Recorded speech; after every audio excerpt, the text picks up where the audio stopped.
the Pop Culture Cafe Radio presents classic thrillers.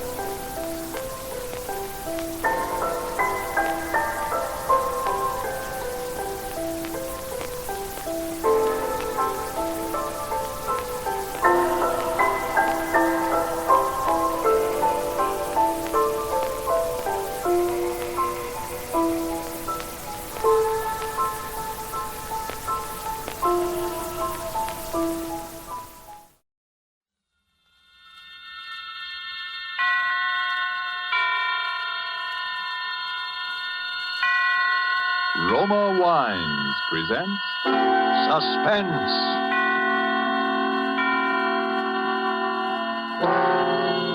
Roma Wines, made in California for enjoyment throughout the world. Salud. Your health, senor. Roma Wines toast the world. The wine for your table is Roma Wine, made in California for enjoyment throughout the world. This is the man in black, here for the Roma Wine Company of Fresno, California, to introduce this weekly half hour of Suspense. Tonight from Hollywood, Roma Wines bring you Joseph Cotten in a suspense play called Sneak Preview, which tells of a rather remarkable adventure experienced by that noted director of screen thrillers, Frank Henderson. And so, with Mr. Henderson's by far stranger-than-fiction story, as related and enacted by Joseph Cotten, we again hope to keep you in suspense. Go ahead, please, Mr. Henderson. This all began, you say, 2 weeks ago? Yes, that's right. I just finished the final cutting and dubbing on my newest picture, Escape to Destiny. Think you'll like it, by the way. Lou Ellis says... Yes, go on. Well, I took the film east with me, and the first day I got there, we ran it in the projection room for a few of the boys in the New York office. They seemed to like it pretty well, which, of course...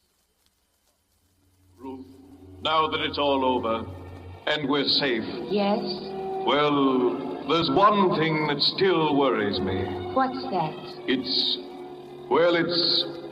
Ruth, will you marry me? Darling, that's the one thing I've known the answer to from the very beginning.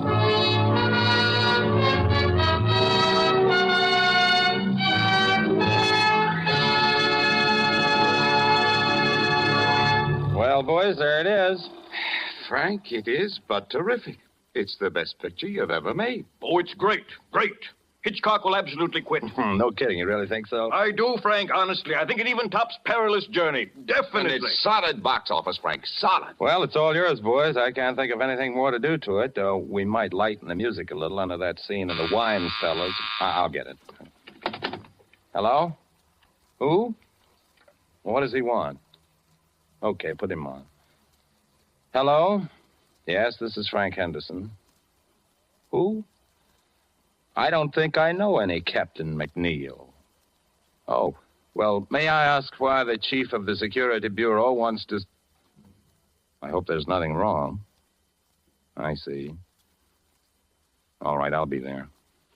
Who was it, Frank? Somebody at police headquarters. Police headquarters? What's he want? That's what I'd like to know.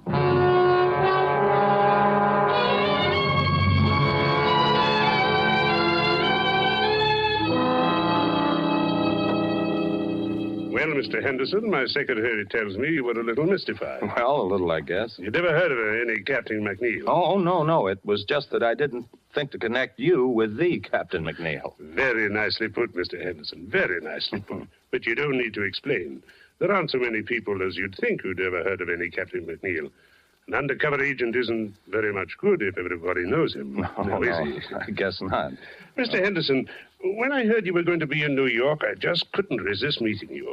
You see, Mr. Henderson, I'm probably your greatest living admirer. Well, thank you. I guess I've seen every picture of yours since the first one you directed, most of them 3 or 4 times. I'll have to remember you in my will. You know, you'd have made a first-class professional detective. I'm not so sure about that. There's a lot of difference between fact and fiction, I guess. Not so much. I've always followed the reasoning in your pictures with complete agreement. Well, I'm glad to hear that. Yes, but with one exception. Huh? What was that? I couldn't go along with you there. It was in your 5th picture, Murder in the Morning. You remember near the end of the picture where the killer has the detective and his pal at gunpoint in an empty room? I remember. The friend is allowed to leave. He's helpless anyway, unless... And here was the point. Unless the detective is able to get over certain vital information to the friend, in the presence of the killer, but without his knowledge. You remember? Sure. And when the friend is leaving, the detective hands him his hat. Mhm. And inside the hat band, he slipped a piece of paper with the information on it. Is that what you mean? Exactly. And that's where I disagree, although I realize it probably wasn't your fault. Probably the writer or the producer. Oh, no. As a matter of fact, that was my own idea. It's too simple, too unimaginative, if you'll forgive me the word. No intelligent criminal would allow a thing like that to happen right under his nose. But the way the thing was done, I thought... Even so, how is the friend to know that this paper is under his hatband? Oh, well, you see... It isn't something you'd likely to notice. You don't look under your hatband every time you put on your hat. I know, but it's far too fetched. It's not true to life. It's fiction. Excuse me a moment. Hello? Yes? Yes, I see. I'll be down in just a few minutes. Pardon the interruption. Oh, not at all, Captain. I really ought to be going. I've kept you too long now. Mr. Henderson, I wonder if you're interested in real crime. Real crime? Have you ever seen an actual murderer? Well, you do make me feel like an amateur now. No, to tell you the truth, I never have. Come on, then. It might give you an idea. It's down the hall. As a matter of fact, I've never seen this particular murderer myself. But you know he is a murderer? Sure. Not much like a character in one of your pictures, though. There's nothing romantic or exciting. Was he clever? Oh, yes, indeed. His career has been 20 years. There's never been enough evidence to convict him. There isn't even a photograph of him. Here we are. But if you don't know any more than that, what charge are you holding him on? Charge? You don't need any charge when you hold him here. There he is. Oh, dead. Dead, at last. How did he die? Shot in the back. We found him in Central Park. Well, there you are. Gregory Sarko. Murderer, spy, drug addict, and about everything else in the book. Know who killed him? Who knows? Who cares? There are plenty of people who'd have been happy to do it if they dared. I suppose he had identification on him. Sure. Bank book, wallet, a few inconsequential papers. Is that all? That's all. Oh, a little money, a handkerchief, a tin of aspirin. Aspirin? Sure. Criminals have headaches just like other people. It was aspirin, I suppose.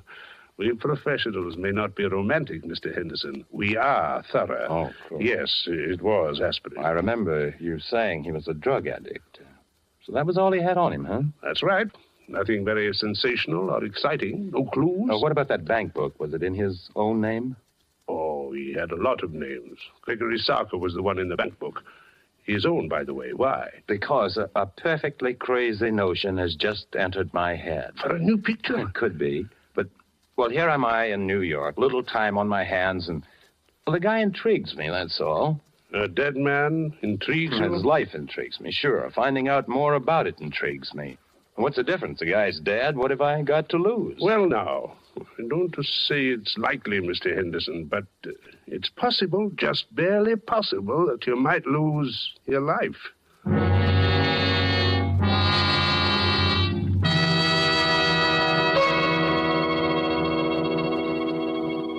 To change from a mood of suspense to one of carefree gaiety, let us wish ourselves away to Havana, Cuba, seated at a table in the fashionable Hotel de Nacional de Cuba. Near us, a group of Cubans are entertaining an American visitor. Our American has just remarked that in point of great enjoyment, the Cuban rumba is one of America's most delighting imported dances. And then, raising his wine glass, the Cuban host responds, "Then we have perhaps discharged some part of our debt to you Americans for this wonderful tasting wine that gives us such great enjoyment. It is wine that Cuba imports from your faraway California. It is Roma wine." Americans didn't have to wait for wine connoisseurs of other lands to discover the greatness of California's wine districts, the superb quality of Roma California wines. So many millions made this discovery for themselves that Roma wines have long been America's largest selling wines. But these millions discovered something more. In Roma wines, they discovered an easy, inexpensive way to increase the delights of daily living. Yes, millions have discovered that Roma wines is a beverage on the table, and when used in entertaining, add charm of a special and wholesome kind. I told you Roma wines cost little. That's because here in America you pay no high import duty, no expensive shipping charges. 2 Roma wines are made in Roma's own wineries in the heart of choice California vineyard districts. So cost to you is only pennies a glass for ROMA, Roma wines, made in California for enjoyment throughout the world. And now it is with pleasure that we bring back to our soundstage Joseph Cotten as movie director Frank Henderson and Robert L. Richards' sneak preview, a tale well calculated to keep you in suspense.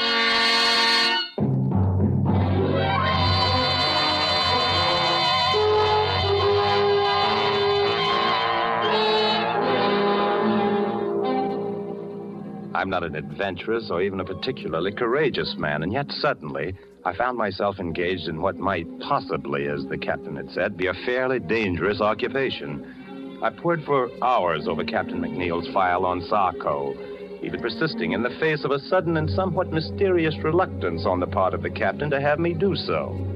The next thing I did was to inquire at the bank, which had issued Sarko's bank book, and found out exactly nothing. I was pretty discouraged and about ready to quit when I went back to my hotel that evening.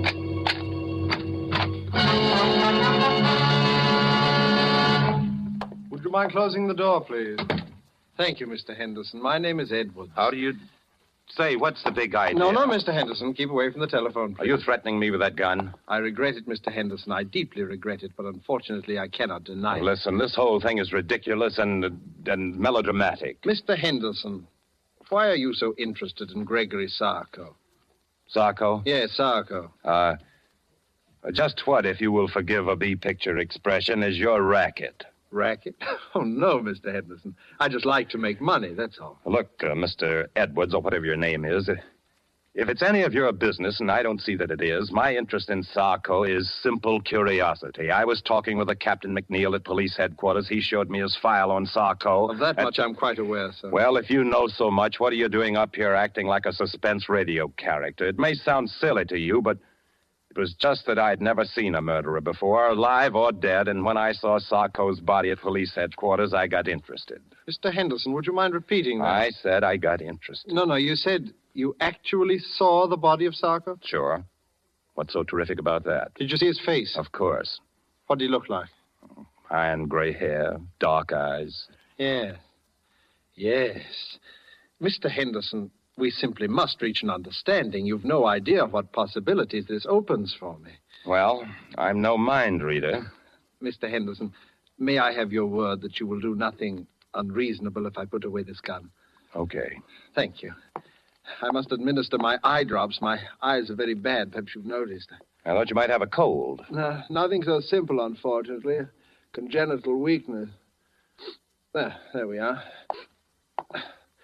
Now, Mr. Henderson, my interest in all this is very sordid, I'm afraid. Money, to the extent of, shall we say, $300,000. Nice, tidy little sum. Half of that sum could be yours, Mr. Henderson. You'll forgive me if I don't jump at such a handsome offer without knowing a little more about it. I might have realized, I suppose, that mere lucre was not paramount to one of your position. Let's leave paramount out of this. Yes. But, Mr. Henderson, it so happens that I can put you in the way of quite a bit of rather special information about Sarko. I shall write several of them down for you here. That's just fine. Write several of what down? Names, addresses, places where you can discover what you want to know. Okay, what's the catch? Mr. Henderson, you must trust me. What do you want? I want very little. But when you've seen these people, and when what they tell you suggests that there is still more to know, come to see me. I've written that address down, too. Good night, and good hunting.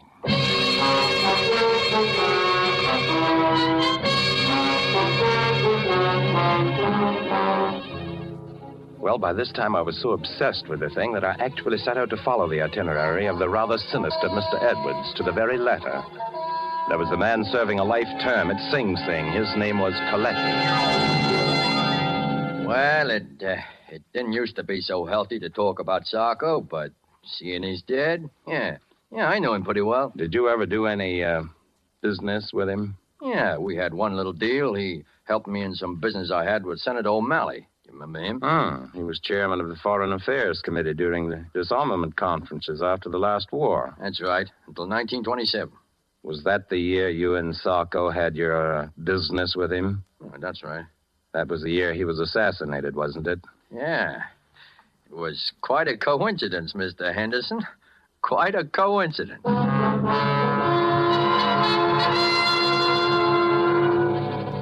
Sarko, huh? I just hope he didn't die easy. I don't think he did from the looks of him. Maybe there is some justice after all. Are you quite sure he was a drug addict? Huh. How do you think I first learned to take this stuff? At the convent?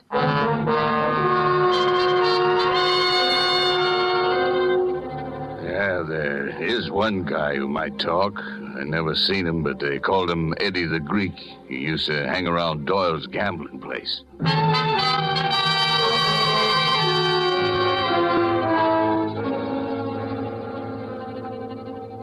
Oh, you see, Mr. Henderson, it all turned out rather well from your point of view, didn't it? In a way. But there are a few little pieces of the picture still missing, eh? You see, that's why I dared hope that you'd come back to see me. That's fine. What about Eddie the Greek? Oh, yes, Eddie the Greek. I hope it won't be too great a shock if I have the strong impression that Eddie the Greek is one of your pseudonyms, Mr. Edwards. Oh, very good, Mr. Henderson, very good indeed. Yes, I have been called that on occasion. Then what's the idea of the wild goose chase? You're supposed to know more about Sarko than anybody. All in good time, Mr. Henderson, all in good time. At the moment, there is a rather more pressing matter. No, is there? Oh, yes. There is the little matter of the $300,000. Look, I'm in a business where they pay pretty good dough, but nobody can earn $300,000 just overnight and be on the level. But, my dear Mr. Henderson, there is no question of earning. Okay. You tell me. Well, it's really quite simple, Mr. Henderson. With the information you possess, together with the information I possess, there is a very liberal and sensible gentleman of my acquaintance who will give us $300,000. Blackmail, huh? Oh, but what possible objection can you have to the transfer of $300,000 from the pocket of one scoundrel to the pocket of another? None, I guess, except that I just don't want to have any part of it. Oh? Not even if it meant your coming into the possession of the final, and I might say the most sensational part of your missing information about Sarko? How do I know you can supply it? Oh, I have something here at my desk which I think you might consider sufficient proof. Oh, yes, here it is. A photograph. But before you look at the face, read the writing across the bottom, please. To my good friend Gregory Sarko from Count Orlando Monticero. He's a quite famous Spanish gentleman, except that lately he's been engaged in some really very subversive activity in South America. Another face, please. But it's Sarko. Rather, shall we say, it is the man whose body you saw at police headquarters. But are you positive? Of course I am. Would you be so good as to write a few words to that effect across the face of the picture? Why? Because I must be sure. And even on our brief acquaintance, Mr. Henderson, I know that you would not write anything above your signature that was not absolutely true. Sure, if it'll make you feel any better, it is true. Here. So, now you see it, Mr. Henderson. You saw this body, you alone. Except for one or two police officers with whom I confess it is a little difficult for me to deal. And the body is not that of Sarko. And the real Sarko? Is alive and quite well, I'm happy to say, and here in New York.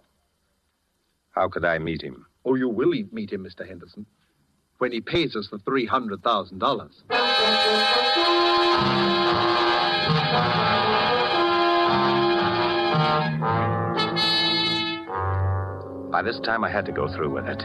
I could see the whole thing on film. What a thriller. I left everything in the hands of Mr. Edwards. A meeting was arranged, a hotel room, the hour 8:30.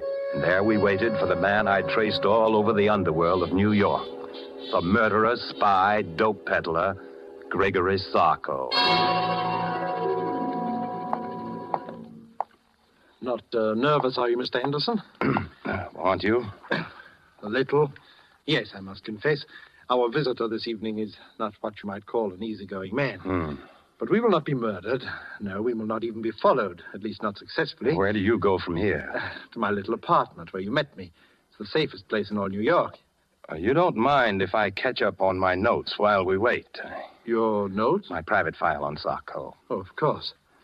You know, Mr. Henderson, sometimes I fear that you might think that I've not been quite as candid with you in this matter as I might. Well, there are one or two little things, aren't there? Your own connection with Sarko, for instance. Naturally, but I honestly believe that once you Will you stand by the door, please, Mr. Henderson? Open it when I give you the word. Do you have to point that gun? There will be no shooting. This gun is just in case.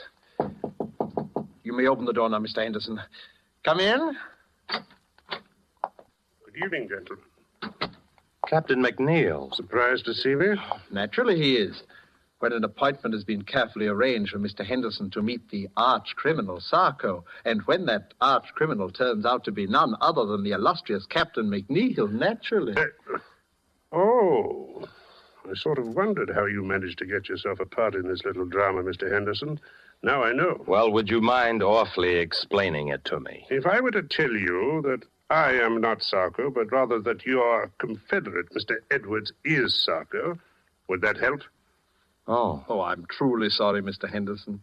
It seems my fate to be forced from one deception to another. Then you are Sarko. In a word, yes. You see, Captain McNeil would scarcely have acceded to my request if he'd not feared that a third and highly respectable party were also privy to our little secret. After all, there would be ways of dealing with Sarko, but a well-known motion picture director, that would be another story. By the way, Captain, did you bring the money, please? I did. How convenient to deal with a police officer who also happens to have a large private fortune. Don't you want to count it? Oh, I can see it's close enough. Listen, Mr. Edwards, if you think you're going to get me to play cat's paw for you, you're... Mr. Henderson, you forget that I have your signature on the photograph of that man whom the good Captain McNeil mistakenly killed. You see where you fit into the picture now, Mr. Henderson? And not a very pretty picture either. Yes, it would be most inconvenient for Captain McNeil if it were known that he had accidentally liquidated the good Count Montresero, even though from a patriotic standpoint it is undoubtedly an excellent thing that he did. But there might even be international complications, might there not, Captain? Mr. Henderson, if I'd only resisted the temptation to show you that body. If only you had, Captain McNeil. You'll forgive me, gentlemen, if I administer my eye drops. My eyes seem to grow worse as my fortunes grow better. And you'll forgive me if I leave now? Perhaps someday there'll be another meeting. It could happen. Yes, who knows? Oh, your hat, Captain McNeil. Thank you. Good night. So you're the great Sarko, eh, Mr. Edwards? You see why I could not tell you before. Believe me, I wish to, if only because your interest was so flattering. You know, he'll catch up with you someday, Mr. Edwards. Captain McNeil? Not as long as I can prove that he killed Count Montresero. By the way, was that just a sort of happy coincidence for you, or was it? Not quite. I had done some business with the Count which had turned out rather badly. Oh, he was a pure Nazi agent, without doubt. In any event, I was in difficulties with the fellow, and I persuaded him that he could secure some very valuable information if he would appear in New York as Sarko, which he was unwise enough to do. And then you tipped off Captain McNeil that Sarko was in town. You're a pretty clever boy, aren't you, Mr. Edwards? Thank you, Mr. Henderson, thank you. And now may I suggest that we return to my little flat? We? Under the circumstances, Mr. Henderson, I believe it would be safer for both of us.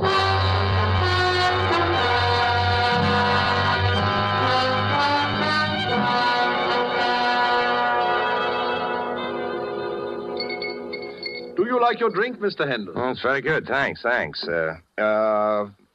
Edwards, I do wish you'd put that gun away. Oh, yes, the gun. Mr. Henderson, I've been trying to think of a way out of this dilemma all evening. I would have liked to spare you this last little deception. What little deception? I'm going to have to kill you. Oh. I am sincerely sorry. You've been a most pleasant companion, but knowing as much about me as you do... May I finish my drink, please? Oh, but certainly. And now, if you'll excuse me for a moment, my eye drops are in my coat in the hall. Oh, by the way, it's useless to try to escape, Mr. Henderson. This is the only way out, and the windows are barred with steel shutters. Thank you for the information. Edwards! Edwards!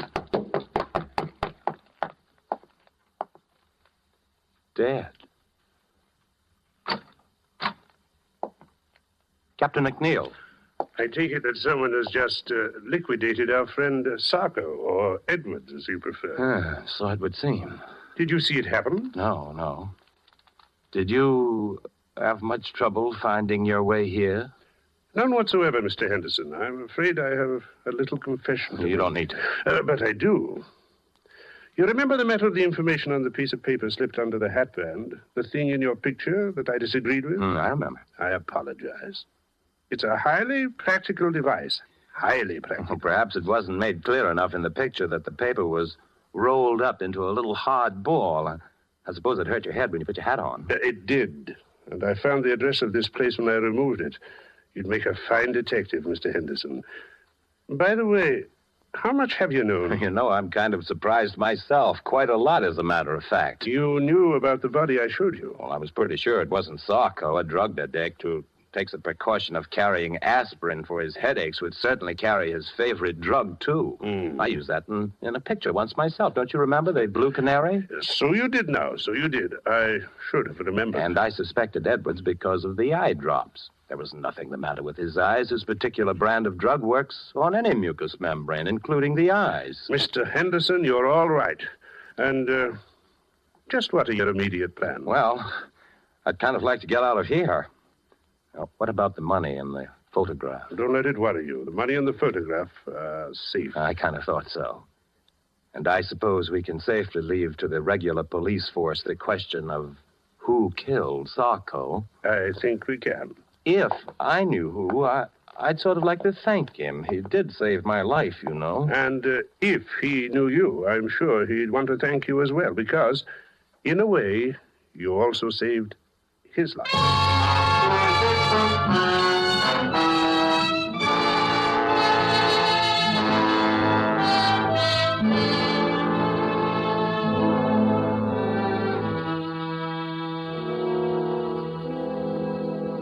Well, that's about all there is to the story. Pretty exciting stuff. Be good material for one of your pictures, I'd think, Mr. Henderson. Yeah, sure it would, sure.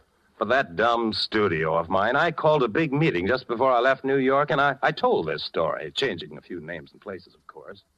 And what happened? I don't know, Frank. It's a good story, but I don't know. What's the matter? I think it would make a swell picture. Public would never go for it, Frank. It's too crazy. It's unbelievable. No, I wouldn't buy it. You're entirely right, LG. Don't make sense, Frank. A thing like that couldn't happen. Couldn't happen. Look, I'm telling you that Too arty, entirely too arty. Wouldn't gross a dime. And by the way, Frank, I wanted to talk to you about the new release. Where have you been? Me? Yeah, the last time we saw you, you beat it out of the projection room to see some cop, and nobody's heard a word from you for 2 weeks. Where you been? Me? Oh, I've been around.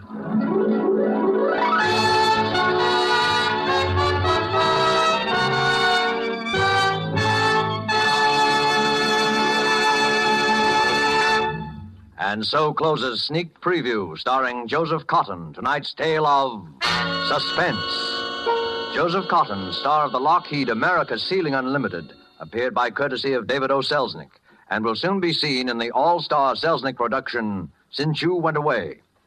Did you know that these Roma Wine suspense dramas are setting a record for the millions of delighted listeners they are attracting? We want you to feel that by tuning in the suspense program every week, you can count on real radio enjoyment.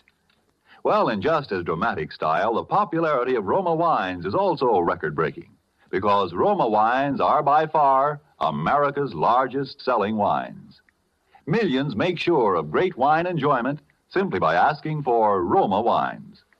Here's something else these millions have discovered. You don't need fancy glassware or a special occasion to enjoy these zestful, taste-delighting Roma California wines. Roma wines possess lip-smacking flavor and zest because they come from Roma Wine's own wineries, right in the heart of the magnificent California wine grape districts. And you can enjoy them as a daily delight because the cost is only pennies a glass. Ask for R-O-M-A, Roma Wines, made in California for enjoyment throughout the world. This is Joseph Cotten. It's a great pleasure to join forces with this really excellent company whose business and pleasure it is each week to keep you in suspense.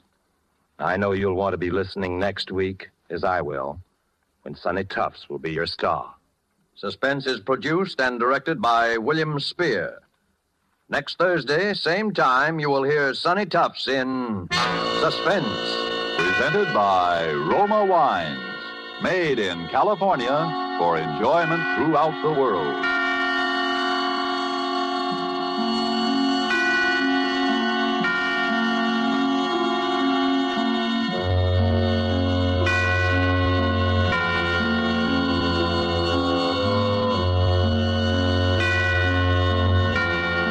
is CBS, the Columbia Broadcasting System.